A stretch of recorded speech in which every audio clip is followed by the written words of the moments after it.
Résoudre dans R l'équation suivante. X moins 3 en facteur de moins x plus 1, le tout supérieur à 0. Donc, quand on vous demande de résoudre une équation, c'est chercher un ensemble de valeurs pour laquelle cette fonction est supérieure à 0. Mais au contraire, quand on vous demande de résoudre une équation, c'est chercher une seule valeur pour laquelle cette équation est vérifiée. Donc ici, on va chercher un ensemble de valeurs pour laquelle notre fonction est supérieure à 0. Donc pour chercher cette valeur, il suffit juste d'étudier le signe de cette expression. Le signe de cette expression, donc pour le faire, c'est vraiment simple. Donc on pose x moins 3 en facteur de moins x plus 1 qui est égal à 0. Donc ceci implique que x moins 3 qui est égal à 0 ou et moins x plus 1 qui est égal à 0. Car si a fois b qui est égal à 0, ceci implique a qui est égal à 0 ou b qui est égal à 0. Donc, à partir de là, on va déplacer le moins 3 de l'autre côté et le plus 1 de l'autre côté. Donc, ce qui implique x qui est égal à 3 ou moins x qui est égal à moins 1. Donc, ici, ça implique que x est égal à 3 ou on simplifie les moins et ça va nous rester plus 1. Donc, on peut avoir x qui est égal à 1.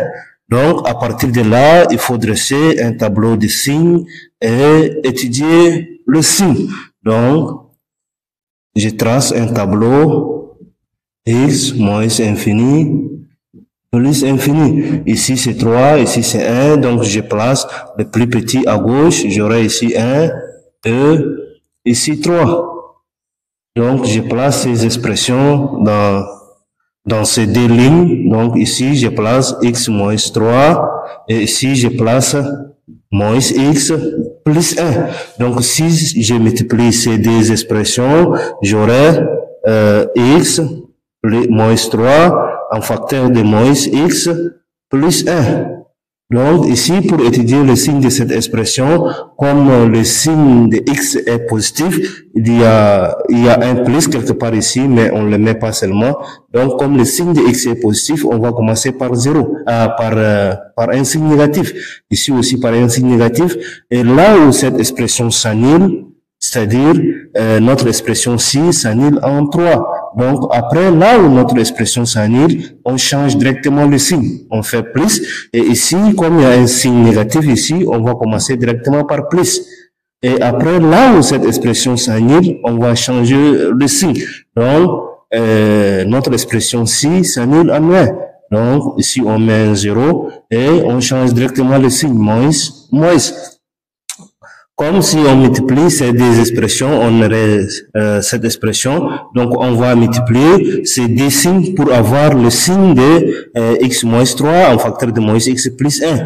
Donc, moins fois plus, ça va nous donner moins. Et moins fois moins, ça va nous donner plus. Et plus fois moins, ça va nous donner moins. Donc, comme ici, cette expression est supérieure à 0, nous, on va choisir seulement là où le signe est positif.